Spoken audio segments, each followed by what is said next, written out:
This is Dr. Sean Benzinger. Welcome to the program. Back pain. Back pain specifically because so many of you have back pain. Almost all of us get it, and you need to know that. The reason for these seminars, these brief seminars, is so that you might be able to take the time to be able to review back pain and get an idea of how to take care of things. There's several types of versions that will be associated with this, and that is back pain related to stress, fibromyalgia, myofascial pain syndrome, arthritis, and back pain. So we'll try to put these all together for you. If not, get the other DVD that covers those other subject matters, because the combination of these is possibly what you might be suffering from. Furthering information, secondopinion.org. Many of the experts in this field are covered on secondopinion.org, as well as educational pieces on nutrition, alternative health care, and options for home care are going to be ongoing on a weekly basis on secondopinion.org. If you do not have a computer or access to the internet, please feel free to let us know that at the office, and we'll get you copies of any of the articles and information, because every single week there'll be huge amounts of information pouring onto the net in video, articles, as well as audio interviews of authors. So God willing, we're going to be able to do something special at secondopinion.org. Register for the free newsletter, register your friends and family, check with them first, so that they know every week, hey, this is what's coming out, this is what's coming out, this, and you're going to find there goes, oh, that's what I need, or somebody's suffering from that. If you aren't alerted to it, it'll be all too often that you'll miss that information. Even though it will be archived on the sites for pull-ups for years to come, it'd be better to know exactly what's going on so that you can get some of your questions covered. And from the experts, that's what's important. So back pain's our seminar of today, and hopefully you'll enjoy it and there'll be some value in it. Remember, we all get it. Almost everyone at some point, over 80% of the population are going to get back pain. Now, when we're talking back pain, we're talking back, neck, mid-back, etc., etc. So keep that in mind, okay? So here's what's interesting. The more active we get, back pain, frankly, gets worse. That's what's odd about it. If we're obese and have back pain, the obesity makes the back pain worse. But obesity doesn't cause your back pain.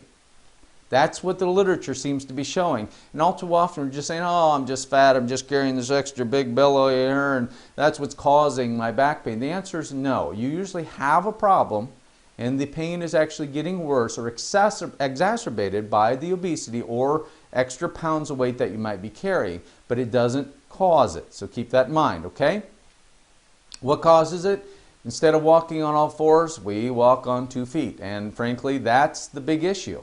As long as you're doing that, we're fighting gravity, and we're in this position, this bent position, or this position of resistance on a constant basis. Plus, we're a changing society that doesn't exercise as much and take care of ourselves. Now, is there genetic factors? Absolutely. Severe scoliosis and malformations do play a role. Now, here's the whole thing, and I'm saying it with all my seminars. Remember that approximately 5% have genetic predisposition to back problems. Beyond that, it doesn't exist. So 95% of you get brand new cars when you get born. It's now what do you do with it as to what's going to happen to that car. So we can't say, gee, Dad had it, Mom had it, I'm going to have it. No. If you give up on it, you probably will have it, because you're going to pick up the exact same patterns of lifestyles that gave Mom and Dad the back problem. Okay?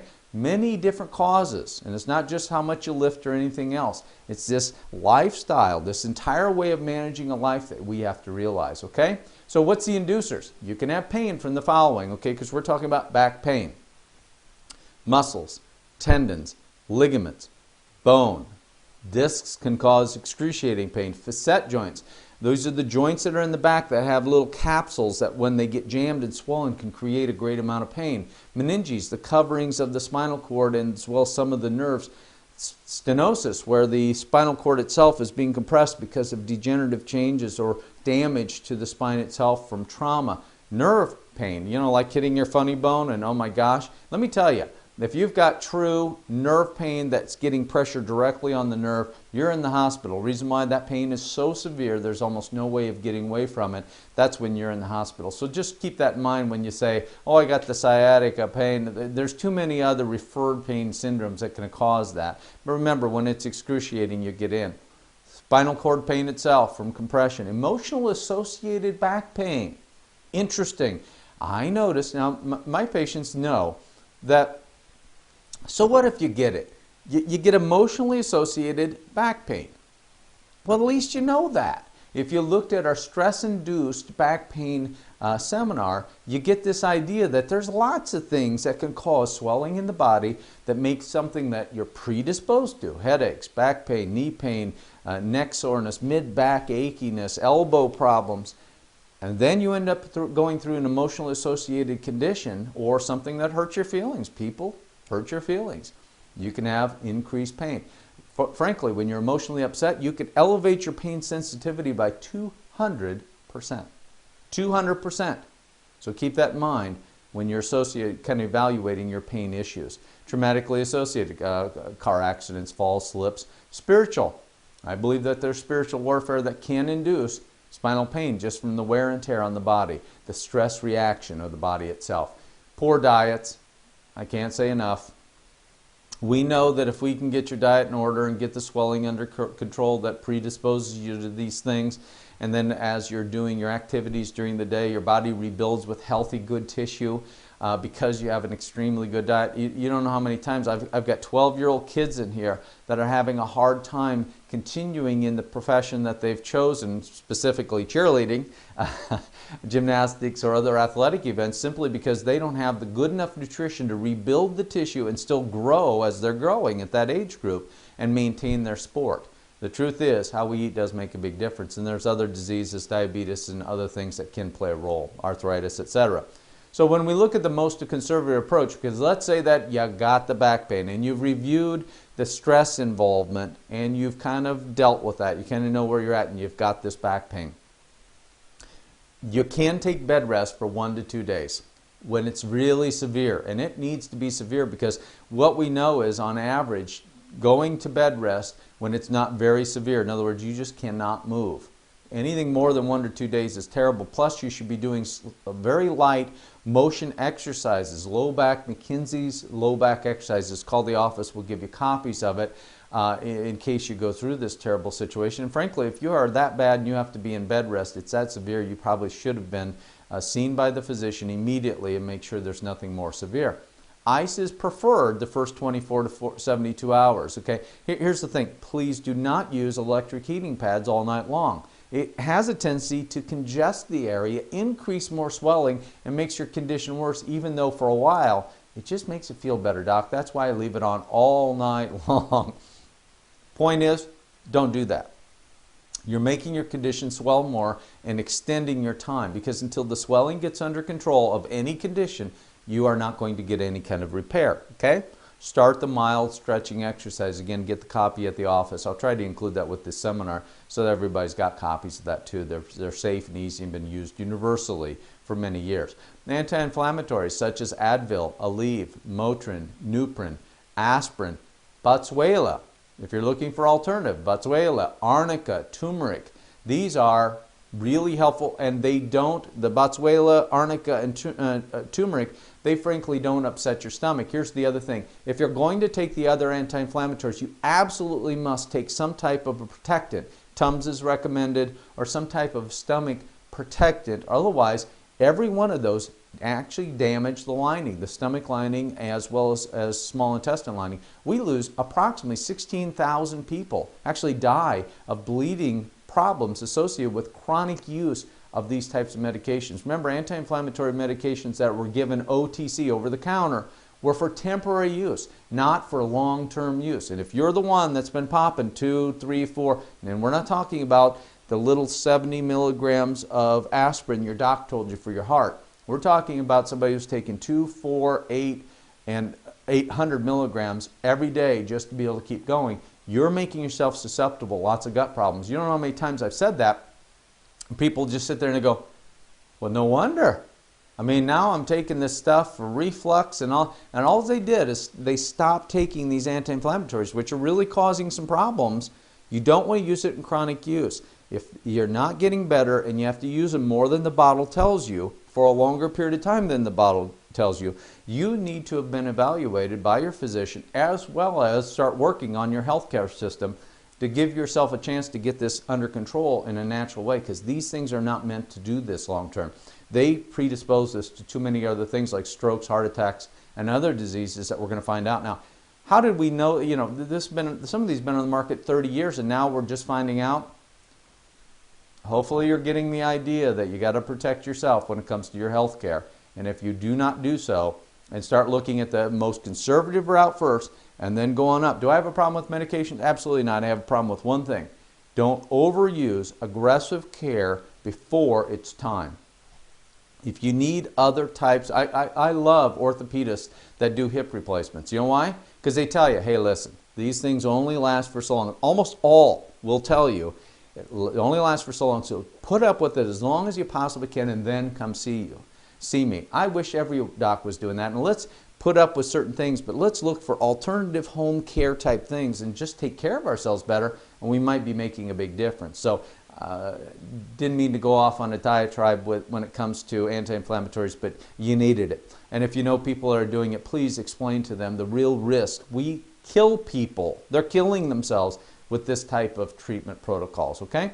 Back to most conservative care at home, mild massage, general movement patterns, just walking gently, being safe. You'll find that will help you, okay? What's next? Chiropractic. 40% now, we're getting up there where real back problems are starting to see chiropractors and osteopaths for manipulative care. Why? That's all they do. That's what they're trained for. Are there good ones? Yes. Are there bad ones? Yes. Your job is to screen for good ones, make sure that they come up with a treatment program that's reasonable, that makes sense, and that your condition and what the doctor's explaining seems to make sense from what you've seen before in your past situation. Sometimes you go in, you get adjusted a few times, get some soft tissue, get some physical therapy, and then home exercises, and all of a sudden you're right back where you need to be. And some people get recurrent back problems, so you just might need that type of care. And you know what? There's nothing wrong with it. Absolutely nothing wrong with it. So that's one thing. Wrap your mind and emotions around the condition. You need to realize that up to 200% increase in pain when you're dealing with emotional status or the fear of this terrible back condition that might debilitate you the rest of your life, take you out of work, not let you be able to take care of your kids. It goes on and on and on. And as you let your mind run away with this stuff, you are worsening your condition, statistically worsening your condition, lengthening your recovery time, and slowing your recovery. So here's the point. Let's look at it as it is. Take conservative steps. Make sure that you're contacting the right professionals for these type of conditions. Your family doc is usually not the place to go. It's not because they're not good, it's that they've got medications. And if there's something that's mechanically wrong, you've got to have that done. If you're going to a good chiropractor and a good osteopath, they're going to tell you, hey, this is not a chiropractic condition. You need to go over there for this, this, and this. So finding the right professionals to do the right job is just smart. Okay? Massage. I've had people that have recurrent neck problems and headaches, and they just get recurrent massage once a week, once every month or so, or when they have acute crises, and that does it. Physical therapists, invaluable. They're really invaluable of assessing mechanical dysfunctions such as muscle imbalances and building programs that help you rehabilitate your condition. I think they do a wonderful job. In conjunction, chiropractic and physical therapy, there's nothing better. When I owned the pain center and we were able to work together as a unit, you couldn't believe things that we both weren't getting better on our own got better when we worked together. And that's what the healthcare system's there to do. Work together for your best health. Remember, that's the only reason we exist, okay? For you. Anti-inflammatory diet. If you don't have a copy, make sure you call and get it. An anti-inflammatory diet's smart because we don't know. Is it just because you bent forward? Most people come in and say, you know, I didn't do that much. I was lifting a little this and that. It wasn't heavy, and boom, this thing goes out. I just don't know what's happening. Well, the reason why? Stress reaction syndrome. There's multiple other causes that probably got you predisposed to the point where finally this thing got you. So keep that in mind, okay? An anti-inflammatory diet could just be that you have a tendency to eat junk food over and over and over, and the body starts swelling, and guess what? Swollen tissue tears more easily. That could have been it. Keep your bowels clear. If you haven't went for a few days and you're starting to have back pain, make sure you take some type of cathartic, get it cleaned out, because sometimes just that starts decreasing the pain, the intensity, because of where the bowels sit themselves, okay? More aggressive medications, Celebrex, There are those types of painkillers that are out there that you can consider. Muscle relaxants have been found pretty straightforward not to have great benefits in these situations. So you might want to just realize muscle relaxants are usually not the most common best thing to do unless they're strictly tension-based headaches, okay? Which is an emotional, mental aspect of back pain. So that's about the only time that they seem to apply. Deep breathing, yoga, and relaxation techniques, frankly, are things you can do at home that work and work really well. Now here's the doctor call now list, okay? Problems with the bowel, can't control it. Bladder, numbness in the groin. In the groin area, you're calling your doc. You're getting in and getting it checked immediately. Your doc might be the DC, your doc might be the MD, your doc might be the DO. It doesn't matter. You call, you get it in, and you get checked immediately. Weakness in one or both of your legs and or feet and hands. That sometimes, in those cases, bad numbness, and it's not going away and it intensifies, you might call 911, you might go to the hospital immediately, but you don't see what happens. Guys, you're the ones that have a tendency to do that and could set up conditions that should never occur. You never know if it's a heart attack or other types of symptoms that could be life-threatening. Okay? Back pain that awakens you at night, throbbing ache. Again, those are ones that you get checked on pretty quickly. The next morning you call the doc, you get in, and you tell them, this is what I had, and they'll usually say, most nurses will be attuned to this and say, you know, the doc's going to want to see you. Let's get you in almost immediately, okay? Serious trauma, a bad fall, pain is intensifying, swells at night, getting leg pain, bowel function is an issue, you get in immediately. Excruciating neck or back pain, ones that barely moving the head, barely moving is excruciating pain that actually causes reflexes in the arm or the legs because the pain's so severe, or you're tearful and just dealing with it, and home medications do not assist. You could have meningitis of some type. Now those things with a fever, you're immediately into your doc or the hospital at that point.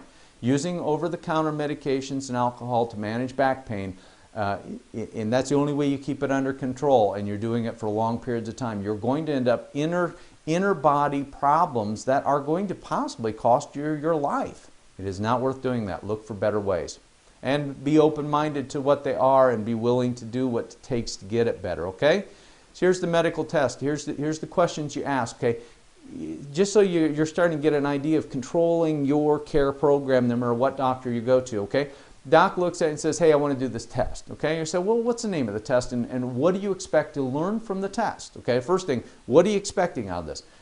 Doctors are trained, supposed to be trained to do a test because they expect to see something and they want to prove or disprove their theory so they can choose the right treatment for you. That's what they're trying to do, okay? That's the reason, okay? Right now, defensive testing is costing many times saying, hey, I'm just trying to rule out this. And that might be scary because you might hear them say, I need to do this because I have to make sure you don't have cancer. You had it in the past, your mom and dad had it, we have to be safe, okay? Why should I have the test? Well, that might be it. He's ruling out something, or if it ends up showing this specific sign, I need to refer you to someone else and we have to be safe if it's your family doc or your DC, okay? How's the test performed? Hey, there are many times that if you would tell somebody that they're going to be put in this little tunnel in a MRI unit, they're not going to even do the test. They just walk in and say, I can't do that, I'm out of here. The reason why is because you can be medicated and pre-treated to be able to sit in this little MRI or CT scan to get the test done. So how's it performed? What do they do, okay? And if your doctor does not want to explain these things, you're in the wrong office. You just find somebody else. We'll give you recommendations. Just go somewhere that's going to give you a good explanation of what the next steps are. Plus, costs are issues. Many of us have high deductibles. It costs a lot to do these tests. Why should I have to have that? And what's interesting is you start going through this series, you will experience in your lifetime, from what I've seen, that there's certain doctors that kind of will back off that test because they were doing it more to cover themselves than they were because they're really looking for something specific. Bad to say, just a true fact, okay? And what are risks? Okay, I want to have this catheterization. What's the life and death expectancy? Do people die from this? Is there side effects? Could I get a stroke? You need to know those types of things, even for the back. Some of the testing is pretty heavy duty. So why do I have to have it? What does it mean if it's positive or negative? And then what would you do if it is positive, doc? Where would you send me? What would you expect them to do?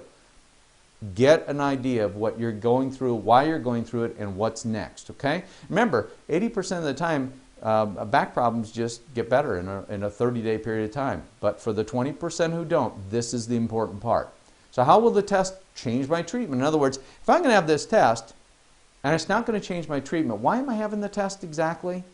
Well, because we have to rule out if it is a disc and it might change your treatment because you might have to have surgery, Mrs. Jones.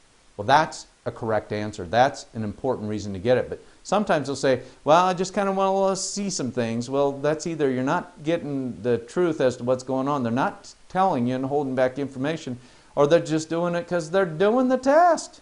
Don't get that test then. Talk to the doctor. These are good questions. Treatment progression. Remember, we're doing all these other types of things. So why did you recommend this treatment? When do I expect to get better? And is there a time pattern? When somebody says you need 3 times a week for 32 years, and then at the end of that time we'll see what's happening. Well, what happens if you get better in 3 weeks? Well, you're still going to need that 32 years of treatment. That is not the truth, folks. Just be categorically, if they're not treating you based upon symptomatic and structural changes, in other words, there are those cases that get better in 2 days. There are those cases that get better in 6 months, 3 months, 9 months, 2 weeks, 6 weeks.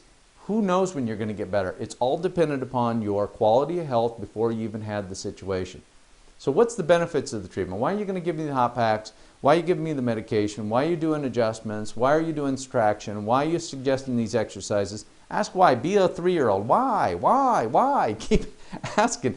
And the doctor that's really good is going to sit there and say, well, this is why, and this is what we expect. And I love these questions because people can actually see, okay, we're going to do this about 2 weeks, and we're going to see, we need to see about a 50% improvement. If not, I'm going to recommend this test or this or that, because that would be what's safe for you. Okay? So how about combining other treatments? Sometimes medications and physical therapy and chiropractic all have to be combined together. Sometimes because of constant depression that runs in your family and runs in you, and you've now gotten depressed at the same time you've been down with your back, that we have to see a psychologist at the exact same time because your pain is so severe, but the orthopedic test is not supporting that. Okay? So we might have to use multiple types of care to get you turned around. Okay? But here's the most important. I want, doctor, the most conservative option first, and then I want to aggressively move up as necessary to get my condition in order. That's what I want. Can you paint that picture for me? Okay? Common medical tests that you're going to look at. Complete physical examination, most important thing. When somebody says that they've went to the doctor, they've been evaluated, and here's the bottom line is, they weren't touched. You're at the wrong place, getting the wrong thing done. Period. I have nothing else to say. Plain x-rays. I used to x-ray much more frequently. I find the better my physical examination history gets, the less x-rays I do. Does everybody need x-rayed? Absolutely not. It depends on what the condition is, as well as what the therapy recommendation is. If you're getting mobilization and manipulation, you might need to have x-rays. Okay? Magnetic resonance imaging, standing or lying. Standing's better for the spine. It's not done that way very often, but it's coming of age. We're starting to see more of that. MRI's done more aggressive type of conditions. We're starting to think nerve damage. We're starting to think that there's some long-term damage, structural damage that might have to have surgical intervention. CT scans with and without contrast. Exact same concern. Myelograms and discograms. Important. Painful discograms. You hear discogram, you better make sure you want to have this test. It is a very painful test. But it is a very clear-cut test to tell us whether the disc is causing pain. Here's the thing you have to realize. In the low back or throughout the spine, there's multiple causes to a single symptom. Multiple causes. Why? There's the same nerve often innervating multiple different types of tissues. So let's say that we have the same nerve innervating this finger, this elbow, and this shoulder. In other words, I could have the same, feel pain, but I can't tell if it's coming here, here, or here because it's the exact same nerve. Now you'd say, yeah, I can, doc, because it's right there. Well, in the back, all you can do is point to this area, and it's all those structures are in that area, so you really can't tell. Okay? So the point of it is sometimes they have to do this type of testing to locate exactly where the pain is coming from by, unfortunately, inducing pain. Okay? Bone scan, if we're ruling out cancer, possible fractures, or periosteal reactions of the bone because you've bruised it, or bone scans. Electrodiagnostics, in other words, EMGs, If we think we're having frank nerve damage, because here's the thing, nerves you don't play with. If there's compression on the nerve, those are the things you get done immediately without any waiting. Absolutely get it done right away. Okay? All right, conservative treatments. Here it is, and there's handouts in this. Adjustments are one of the most effective treatments in acute conditions as well as chronic. Hot and cold packs, ultrasound, topical analgesics, and we should have a sheet on that. I like DMSO. I like arnica. I like Capasium. I like menthol. And I like aspirin topicals. These 5 options, you find one that works on you, it'll have a tendency to work forever. So experiment with these inexpensive topicals that kill pain, and sometimes they really make a difference. Massagers. Finding a good massage therapist is worth gold, so make sure you look for it, okay? Massage therapists are worth gold if you can find a really good one. Number 2, they have machinery that have these little handles, and they pump massage, and you can put force on it to work out those sore muscles, mostly those fibromyalgia and recurrent back problems that aren't severe enough for a lot of treatment, but happen to happen on a daily basis. Those are really good things. Acupuncture is phenomenal for recurrent back problems or just back pain. Really good if you don't want to go the medication route right away because of other issues, or you've been using medication, it's just not helping. TENS units, transelectrical neural stimulators do work in certain cases of chronic pain. Traction to the neck and low back, frequently used with cox flexion distraction. You can buy overhead hanging units for your neck, and there's this special VAX-D units for the low back that in certain cases really are successful. Corsets and braces are wonderful when you're in severe pain and you just need something to reinforce you so you can keep going.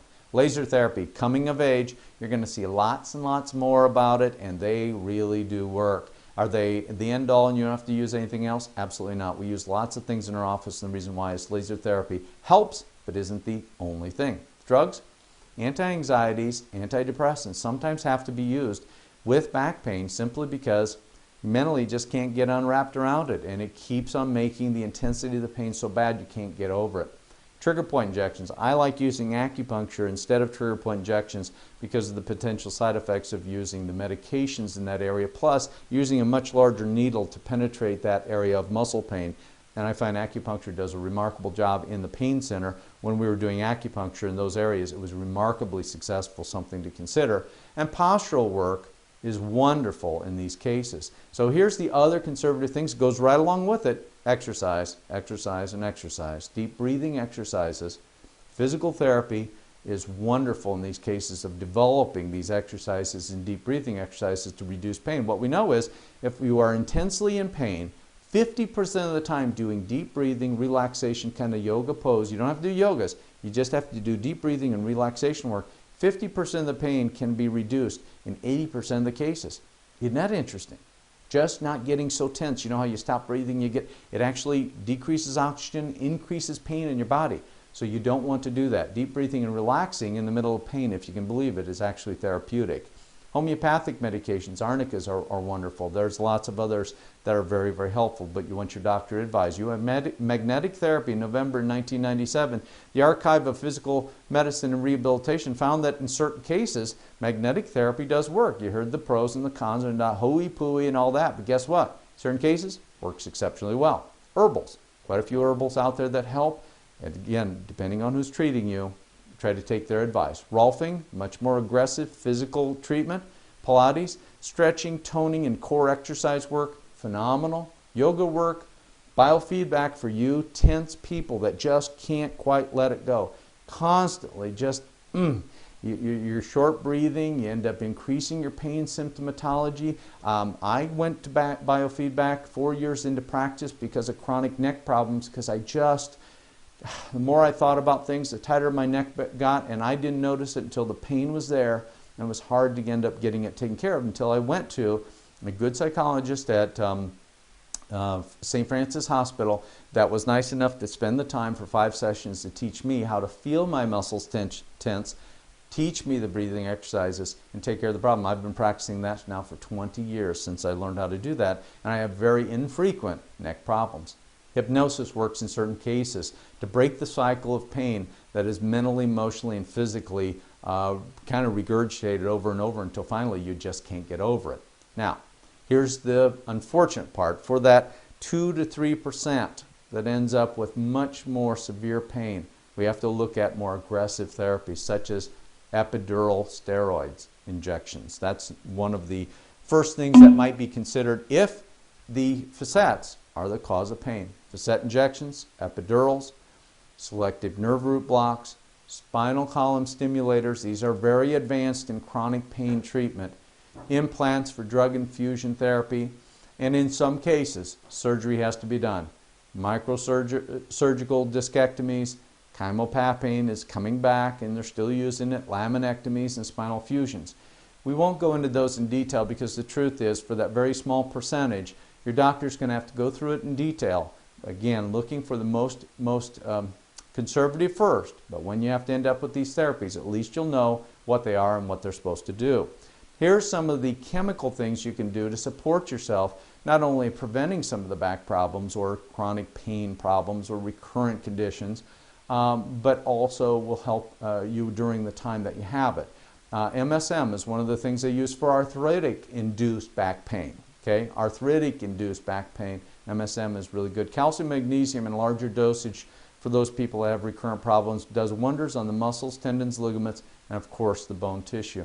Homeopathic, such as again arnica, is really helpful. Bromelain. You can use bromelain, white willow, as something instead of using the over-the-counter anti-inflammatories. The reason why, these don't have any side effects. They have been recommended. Bromelain specifically and pancreatic enzymes have done a wonderful job in acute swelling that have occurred when you've injured your back, neck, or any other body part. These are things you can have at home and you can apply that are very, very safe. White willow is aspirin, by the way. Glucosamine sulfate, great for the joints. Okay, you've probably heard about it, glucosamine sulfate. If it is not reasonably expensive, this sounds silly. If it's not reasonably expensive, it's probably cooked and it's probably useless. So keep that in mind. You find one that's for $8.88, unless that company's going out of business and they're just giving it away because they're nice people, which, by the way, there's not a whole lot like that in companies that are just wanting to go out of business and be nice to you. Glucosamine sulfate usually is a relatively expensive product to make if they're making it in an active form. And that's one of the things we'll be educating you on at secondopinion.org, so stay tuned for that so you kind of know what you're selecting and why. Whether it be ours or someone else's, doesn't matter. It just matters that you select the right thing that works for you so you can take good care of yourself. Cayenne pepper, aspirin, methyl creams, and we talked about that, DMSO creams, as well as arnica creams are very helpful. We talked about the protease enzymes just a moment ago with bromelain. These are two great combinations for anti-inflammatory. Vitamin C is real helpful. Pine bark and grapeseed extract, again, for antioxidant benefits, seems to really help. Ginger is a great general healer and anti-inflammatory. Boswellia is another anti-inflammatory, frequently used. Curcumins, that would be like cumin that is used with Indian cooking. Really good at decreasing inflammation and swelling in the body. Devil's claw, if we have an autoimmune issue that might be related. St. John's wort works the same way. Phenylalanine is helpful for sleeping as well as repair of the joints. B1, B6, B12, B complex. I just tell people, stop worrying about trying to be picky. Get the B complex. It's safer, it's easier, it's inexpensive. Okay, back pain. Hopefully you can pop this on if somebody's going through it, and you can start, in what's this going to be, about 30 minutes, you get a pretty good idea about back pain, where it's at, what's going on, and what you can do about it to make a difference. And you might be able to help neighbors and friends. The goal is to teach you how to take care of it at home, and when you do need help, what's the next steps, questions, and options and places to consider that is best for you. Remember, there are good practitioners and bad ones. Finding a good one is worth its weight in gold, like massage therapists, as well as health food stores and good quality foods. These things are worth their weight in gold, so please look into them. We hope you've enjoyed this. Know that there's many other seminars you can get on DVD that hopefully we'll be able to put out and in your hands to be able to save lives and save the type of treatment and make sure that you're making better choices, informed choices from hopefully a wise source. Secondopinion.org, register for the free newsletter. If you do not do that, you will not know what's coming out and you'll sometimes be behind the 8 ball. Then we get the calls of all the information you want, and the whole thing is it was just covered 2 weeks ago. You have to make sure you stay up. Free newsletter is there. It'll pop up on your email, and then you'll know exactly what's there, so you can choose to send it on to a friend or pull it up yourself. Hope you've enjoyed today. We'll look for you next time, and may God bless you.